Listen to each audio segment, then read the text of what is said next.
Bonsoir à tous et merci de nous retrouver pour une nouvelle édition de 24 heures Sénat. Voici les titres.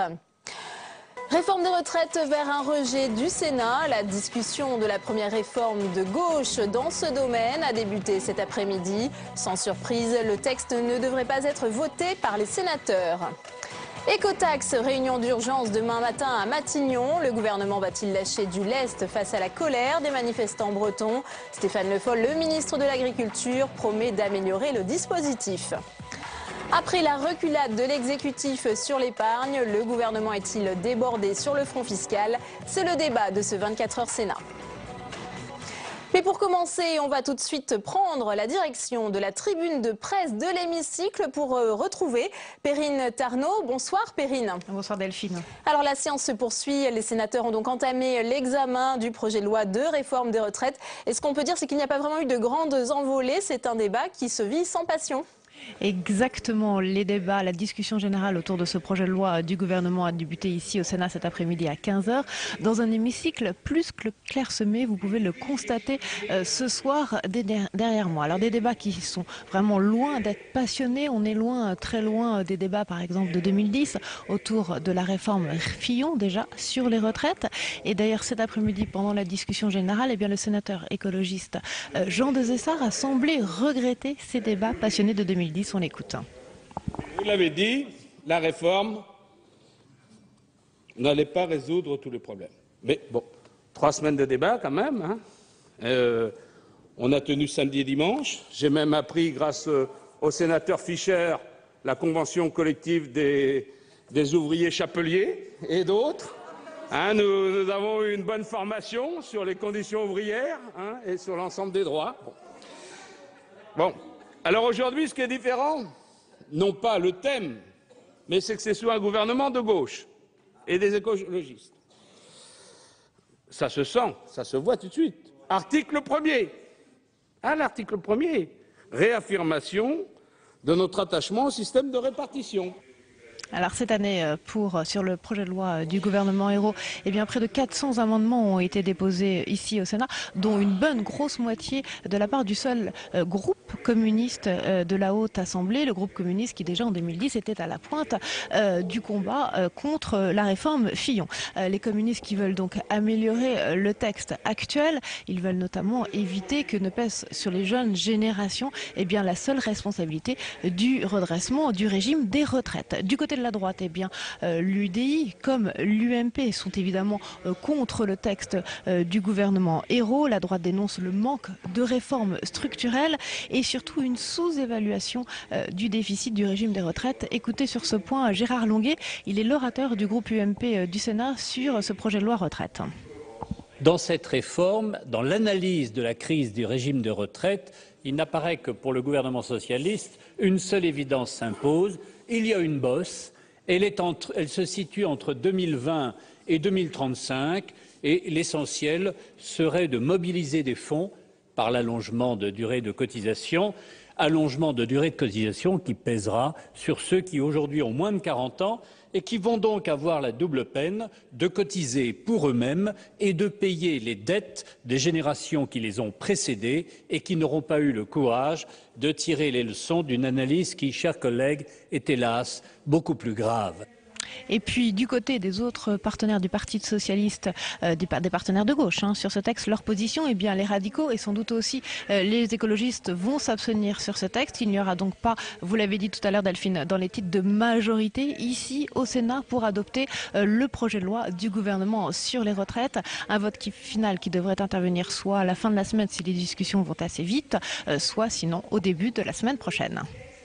Merci beaucoup Perrine pour vos explications et vous l'avez donc compris, c'est la version issue de l'Assemblée nationale qui est examinée au Sénat. Alors que contient ce texte? Première réforme d'un gouvernement de gauche dans ce domaine. Les explications de Nathalie Guilloire.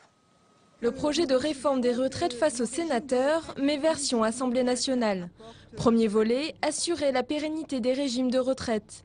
Il contient la principale mesure et la plus contestée, l'allongement progressif de la durée de cotisation à 43 ans. Concrètement, l'âge légal de départ à la retraite est maintenu à 62 ans, mais les salariés devront cotiser plus longtemps pour une retraite à taux plein. Le deuxième volet est destiné à rendre le système plus juste. Pour cela, un compte pénibilité serait mis en place dès le 1er janvier 2015. Ce mécanisme permettrait aux salariés connaissant des conditions de travail difficiles d'accumuler des points. L'objectif, utiliser ces points pour changer de métier, passer à un temps partiel subventionné ou bien partir plus tôt à la retraite. Autre mesure, les temps partiels seront mieux pris en compte. Il faudra cotiser 150 heures au SMIC pour valider un trimestre au lieu de 200 heures aujourd'hui. Concernant les jeunes, les périodes d'apprentissage et de formation des chômeurs seront elles aussi comptabilisées de façon plus favorable. Réunion de crise demain matin à Matignon pour sortir de l'impasse de l'écotaxe. Pas d'ajournement mais des améliorations en vue. L'écotaxe devrait donc rentrer en vigueur le 1er janvier prochain. Mais Stéphane Le Foll, le ministre de l'Agriculture, promet d'aménager ce dispositif mis en place sous le gouvernement de François Fillon. Julie Hulin. La grogne montait depuis des semaines. Ce week-end, la colère bretonne contre l'écotaxe a explosé. Une colère que Stéphane Le Foll dit avoir parfaitement entendue. Dès ce matin, le gouvernement recevait les propositions du ministre de l'Agriculture. Ce que souhaitent les Bretons, un report de la date de mise en application de l'écotaxe. Sur ce sujet, le gouvernement reste inflexible. Cette nouvelle taxe entrera en vigueur le 1er janvier 2014. Au printemps dernier, des ajustements ont été mis en place pour la Bretagne. Un abattement de 50% en raison de son éloignement du reste de l'espace européen, l'exclusion du réseau taxé du principal axe routier breton et aucune taxe pour les véhicules spécialisés dans la collecte du lait. Des décisions qui n'ont pas suffi à empêcher la crise. Comment le gouvernement va-t-il pouvoir éteindre l'incendie breton ? Les pistes possibles, une augmentation de la détaxe à 50% et une exonération sur d'autres produits que le lait. Jean-Marc Ayrault vient d'annoncer une réunion demain matin entre les élus bretons et ministres concernés. Les opposants, eux, se sont donné rendez-vous samedi prochain à Quimper pour un nouveau rassemblement. Et notre invité ce soir, François Marc, rapporteur général du budget ici au Sénat. Vous êtes également sénateur socialiste du Finistère. Alors on sait que les élus UMP n'iront pas demain à cette réunion à Matignon, ils la boycottent. Vous serez à Matignon. Que faut-il annoncer, que le gouvernement doit-il annoncer pour calmer la grogne ? Il faut effectivement trouver des mesures, si possible, très rapidement. Parce que cette écotaxe, ça fait déjà 5 ans qu'elle a été votée. C'était effectivement en 2009. C'était le 27 novembre 2008 au Sénat.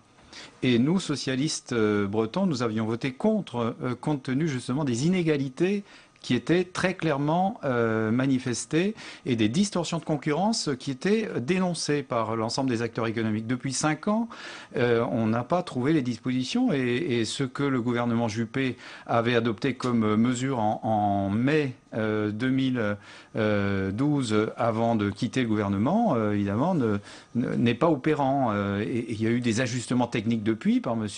Frédéric Cuvillier, mais je crois qu'on n'a pas résolu vraiment le problème majeur, qui est cette distorsion de concurrence manifeste, puisque plus on sera loin du cœur du marché européen, plus on sera pénalisé. Et c'est clair qu'aujourd'hui, pour les entreprises bretonnes et pour l'ensemble des acteurs économiques, c'est très pénalisant. Donc il faut corriger ça. Donc demain, vous allez plaider pour un ajournement de l'écotaxe ou sa suppression pure et simple?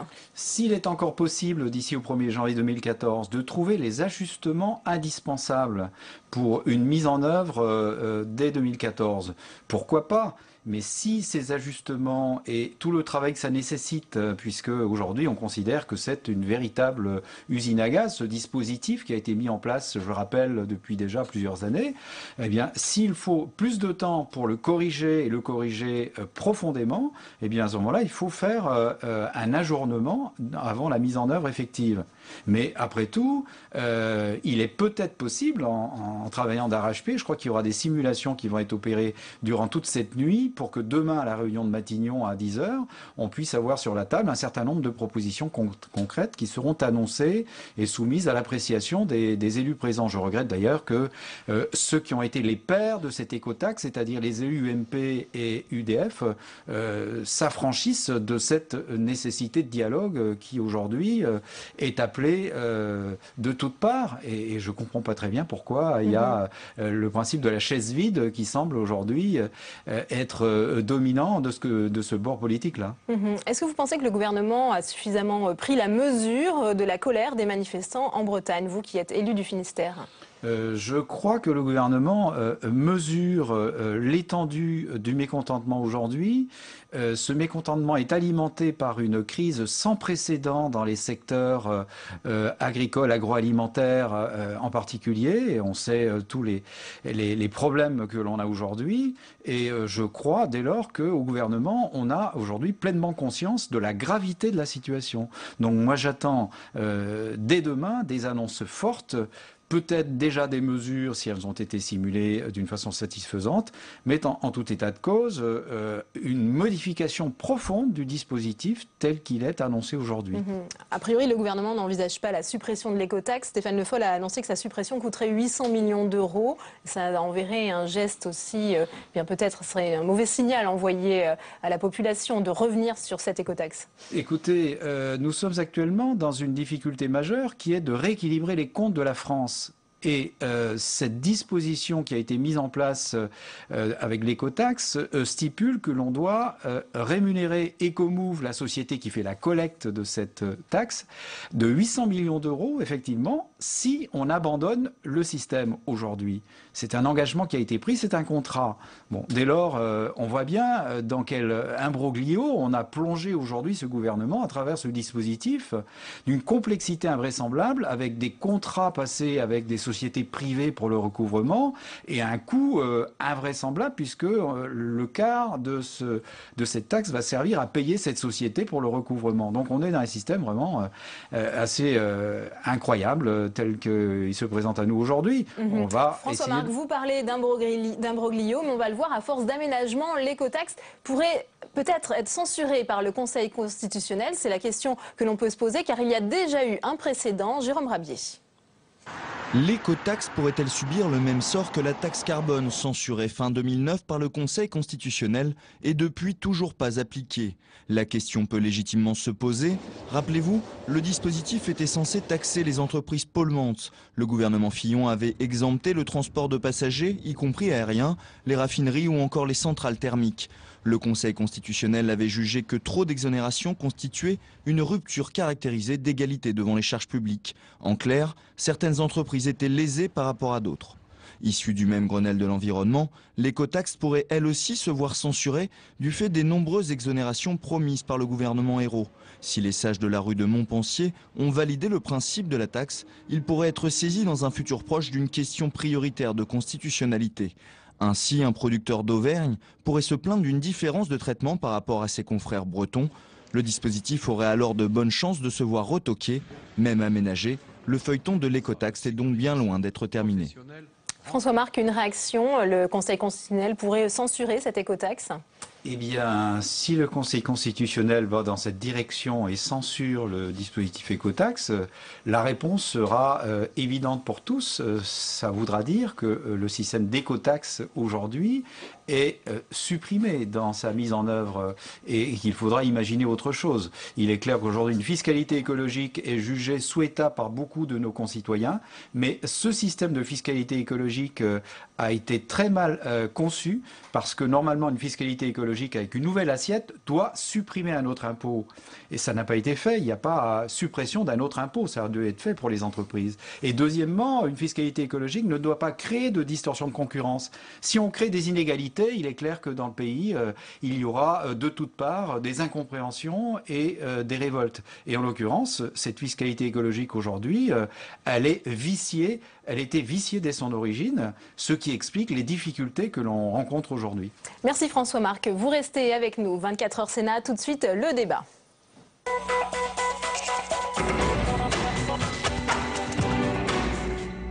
Le gouvernement gouvernement est-il débordé sur le front fiscal? C'est le débat de ce 24h Sénat avec nos invités ce soir. Franck Alizio, vous êtes secrétaire national de l'UMP et président des Jeunes Actifs. Et Michel Bouvier, professeur des universités, fondateur et président de l'Association pour la Fondation internationale des finances publiques. Et François Marc, je vous rappelle que vous êtes rapporteur général ici du budget et sénateur socialiste du Finistère. François Marc, entre reculade et atermoiement, on a quand même l'impression d'une certaine pagaille fiscale. Est-ce que vous pouvez nous éclairer et nous rappeler un peu quelle est la ligne du gouvernement en la matière? Eh bien, la ligne du gouvernement, elle est simple. Elle est de restaurer l'équilibre des finances publiques de la France. On sait Par tous les moyens? On sait dans quel état sont nos finances publiques. 80 milliards de déficit et malgré les efforts accomplis l'an passé, la situation reste très complexe, très tendue. D'où aujourd'hui la nécessité d'agir sur les dépenses. C'est ce que nous faisons avec ce gouvernement, moins 15 milliards sur les dépenses. Et également d'agir au niveau des recettes, en tout cas de préserver les recettes existantes. Et également de faire ceci dans un souci de justice fiscale. Donc ce qui s'est passé sur la fiscalité de l'épargne s'inscrit dans une réflexion. On rappelle que le gouvernement est revenu sur ce qui avait été voté à l'Assemblée la semaine dernière sur la taxation des PEL et des PEA. Le gouvernement est revenu sur des dispositions estimant que l'épargne populaire était trop impactée par les mesures mises en œuvre et ceci allait à l'encontre de son souci de justice fiscale. Et dès lors, il a fait marche arrière. On va faire réagir les autres invités. François Marc, Franck Alizio, pour vous, on a atteint en France un niveau de prélèvement obligatoire alarmant et vous dites qu'il ne faut pas une pause fiscale mais une rupture fiscale. Que proposez-vous? Une rupture et une décrue fiscale, parce qu'en réalité, c'est pas la pagaille fiscale, c'est tout simplement le ras-le-bol fiscal. Ce qui arrive en ce moment, c'est que tout simplement, pour le coup, la politique du gouvernement est lisible. Le manque de lisibilité, c'est une stratégie, c'est quasiment une stratégie de communication. Parce que la réalité de la politique fiscale, c'est on touche quasiment rien à la politique budgétaire, on ne touche quasiment rien en ce qui concerne les dépenses, et en revanche, on laisse exploser, on fait exploser les impôts. C'est ça la réalité. Ce qui se passe en ce moment, c'est qu'on essaie de déguiser derrière un petit peu de brume, derrière un petit peu d'apparence de désorganisation, un véritable massacre fiscal. Ce qui se passe est lâche et honteux. La France est en train de perdre chaque année des jeunes talents, des jeunes qui veulent s'investir, qui partent à l'étranger, des entrepreneurs qui partent à l'étranger. On a même des retraités qui partent à l'étranger. Si la gauche voulait redresser les comptes, si la gauche voulait, dans ces cas-là, il fallait qu'elle fasse des réformes de structure, comme toutes les gauches européennes modernes l'ont fait, s'attaquer à des réformes structurelles, comme Schroeder, comme Tony Blair, comme à l'époque Bill Clinton aux États-Unis. C'est ça qu'on aurait pu attendre de la gauche, pas ce qui se passe en ce moment. Michel Bouvier, des expressions nouvelles sont apparues, ras-le-bol fiscal, révolte fiscale, grogne fiscale. Comment expliquez-vous que le sens même de l'impôt est disparu? Écoutez, si on regarde à peu près les choses et si on essaye de prendre un peu de hauteur pour analyser ce qu'est devenu la fiscalité dans la période actuelle, je crois qu'on peut dire que les systèmes fiscaux, et aussi bien à l'étranger qu'en France, un peu partout dans le monde, ont été complètement bouleversés par la globalisation, la mondialisation, qui fait qu'il y a des échanges marchands de plus en plus importants, des gens qui sont des contribuables et qui circulent, et c'est tout à fait normal dans le système actuel, par l'Internet. Ce qui fait que les décideurs politiques se trouvent face à des questions tout à fait inédites. Je veux dire qu'on ne peut pas répondre aux questions actuelles avec les solutions d'hier, c'est pas possible. Donc par conséquent, on a des décideurs politiques qui sont dans une situation difficile. On a des contribuables qui sont également qui ont des difficultés à comprendre la fiscalité, qui ont surtout aussi, comme les politiques d'ailleurs, et comme chacun d'entre nous, et avec plus ou moins d'intensité, sont également déterminés par la crise économique et financière, par le chômage, etc., par tout ce qui fait que depuis maintenant la fin des années 70, nous enfonçons dans ces crises à répétition. Donc par conséquent, la fiscalité, elle est prise dans cette tourmente. Et comment voulez-vous qu'on puisse arriver, en essayant de répondre au coup par coup à développer une politique fiscale qui correspond au monde actuel, sans prendre un peu de distance par rapport à ce monde et à se dire mais il faudrait peut-être un projet global pour le monde actuel et arrêter de donner des réponses comme ça au coup par coup. Juste une précision, il y a une spécificité quand même fiscale française. Parce que lorsqu'on finit par avoir plus de 46% de la richesse nationale qui est captée par les impôts, et donc on se retrouve à quelques dizaines de milliards du Danemark, c'est-à-dire le pays le plus taxé de l'OCDE, il y a un véritable problème, et ça c'est une spécificité française. C'est pour ça que nous on parle de décrue fiscale, on parle de stop, et on parle d'un vrai plan sur 10 ans, parce que ça prend du temps, mais de décrue de la dépense publique et des impôts. Et c'est pour ça qu'on propose, puisque autant le faire de manière forte pour vraiment impacter le circuit économique, autant le faire sur l'impôt sur le revenu, puisque l'impôt sur le revenu aujourd'hui en France pèse... de supprimer l'imposition sur le revenu, mais sur les autres taxes, par exemple, bien sûr, la taxe sur l'épargne. Quelle est votre position? La taxe sur l'épargne, comment dire, toute taxe arrivée à ce niveau de taxation, que ce soit l'écotaxe, que ce soit la taxe sur l'épargne, toute taxe nouvelle arrivée à ce niveau, forcément alimente ce ras-le-bol, alimente cette révolte fiscale. La révolte fiscale, malheureusement ou heureusement, elle n'est pas qu'en Bretagne, elle est de partout. C'est tout simple, c'est une décrue fiscale. On parle de l'impôt sur le revenu parce qu'il frappe les ménages, il frappe le travail, il détruit la notion d'ascenseur social même lorsqu'on ne s'enrichit plus par son travail, lorsque la seule manière dans un pays de s'enrichir c'est d'hériter, il y a un véritable problème. Donc on tape là où on peut libérer le maximum de gens, c'est-à-dire le travail, donc l'impôt sur le revenu. Alors dans ce contexte, eh bien aujourd'hui, l'ancienne ministre du Budget et députée UMP des Yvelines, Valérie Pécresse, présentait une proposition de loi pour une règle d'or fiscale. Je vous propose de voir ce qu'elle propose et on se retrouve tout de suite après. Mettre fin à l'instabilité fiscale, c'est l'objectif affiché par Valérie Pécresse. Ce que je propose sur les impôts et ce que je demande sur les impôts, c'est de la confiance fiscale. Je propose une règle d'or où on dise qu'on ne change pas un impôt plus d'une fois tous les 5 ans. L'ancienne ministre du Budget déposera demain une proposition de loi constitutionnelle visant à mettre fin à cette instabilité de l'impôt. Principale mesure de ce dispositif, impossibilité de modifier un impôt sur une période de 5 ans minimum et interdiction de la rétroactivité de l'impôt. Des mesures pour fixer une continuité dans la politique fiscale, très souvent modifiée ces dernières années. Dans la restauration par exemple, depuis 2008, le taux de TVA a changé 2 fois et devrait encore évoluer en 2014. Avec cette proposition de loi, Valérie Pécresse souhaite lier les mains du pouvoir politique pour rétablir cette stabilité fiscale. Cette stabilité est, à ses yeux, indispensable pour rassurer le monde des affaires et encourager les entrepreneurs à investir. François Marx, est-ce que vous êtes d'accord avec la mise en place d'une règle d'or fiscale? Est-ce que ça permettrait peut-être aux Français de comprendre davantage à quoi servent les impôts? Écoutez, moi j'ai une réponse toute simple sur ce sujet, c'est de dire que la droite est totalement disqualifiée aujourd'hui pour nous parler de ce qu'il faut faire, alors qu'elle a été 10 ans au pouvoir et qu'elle nous a laissé une situation épouvantable sur le plan du budget, de la fiscalité, parce que la fiscalité, elle est ce qui a été hérité du passé. Donc il y a effectivement aujourd'hui des dispositions à prendre de régulation, mais alors si on suit l'UMP qui propose de supprimer l'impôt sur le revenu, qui est le seul impôt qui a un caractère tout à fait moderne par sa progressivité, je pense qu'on est dans une situation totalement inverse à ce qu'il faut faire. Et en tout cas, c'est l'honneur des socialistes aujourd'hui que de veiller à ce que l'effort soit réparti principalement sur ceux qui peuvent apporter le plus. C'est le grand principe de la Révolution, c'est le principe républicain, faire d'abord payer ceux qui peuvent apporter la contribution la plus importante.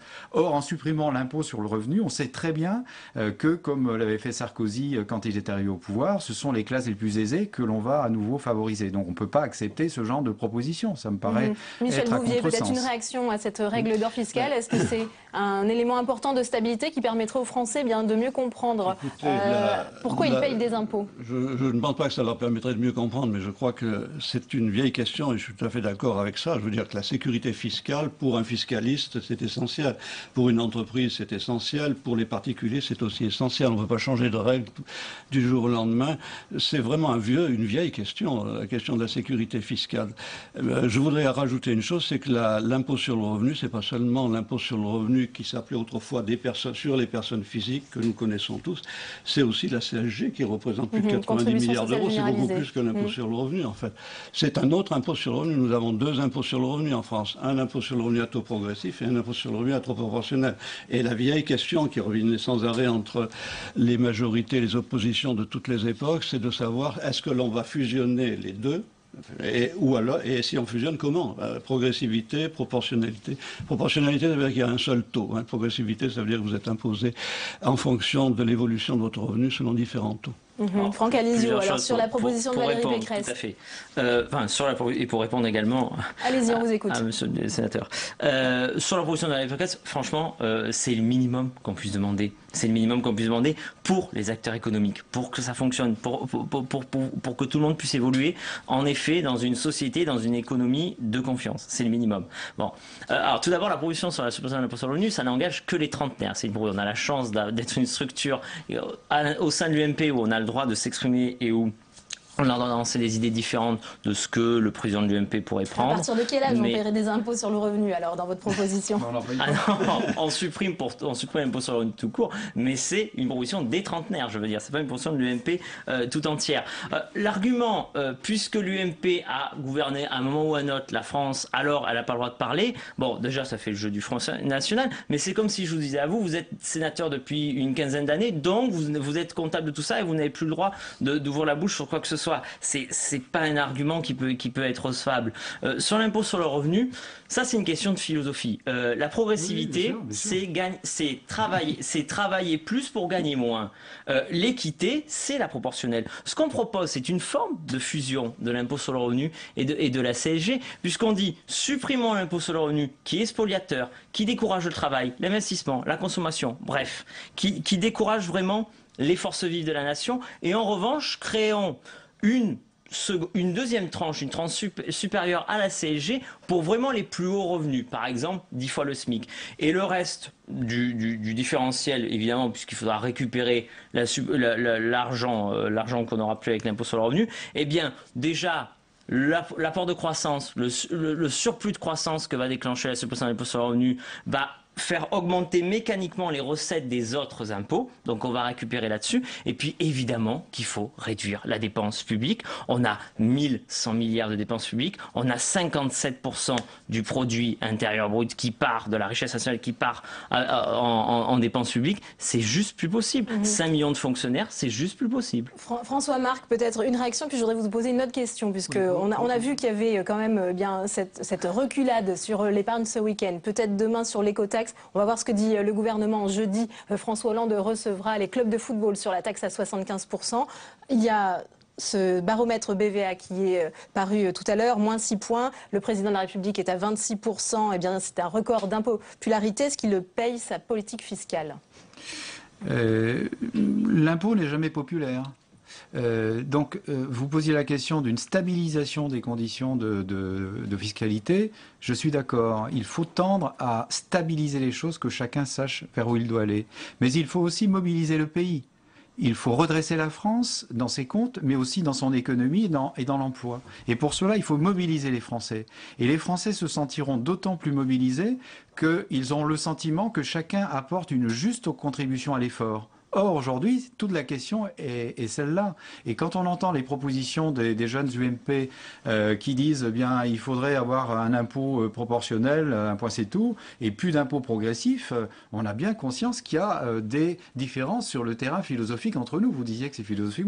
Oui, j'assume complètement. Moi, je crois qu'il faut avoir à l'idée qu'il faut mobiliser le pays et pour cela, il faut que chacun ait le sentiment que le système est juste. Et dès lors, on a des préoccupations de la Commission des finances, j'en suis le rapporteur, sur ce point. En tous les cas, c'est fini, messieurs, merci. Les plus riches aujourd'hui échappent à l'impôt. Demain, on verra ce que décide Matignon sur l'écotaxe. C'est la fin de cette édition. Merci à tous de l'avoir suivi. Bonne soirée et à demain.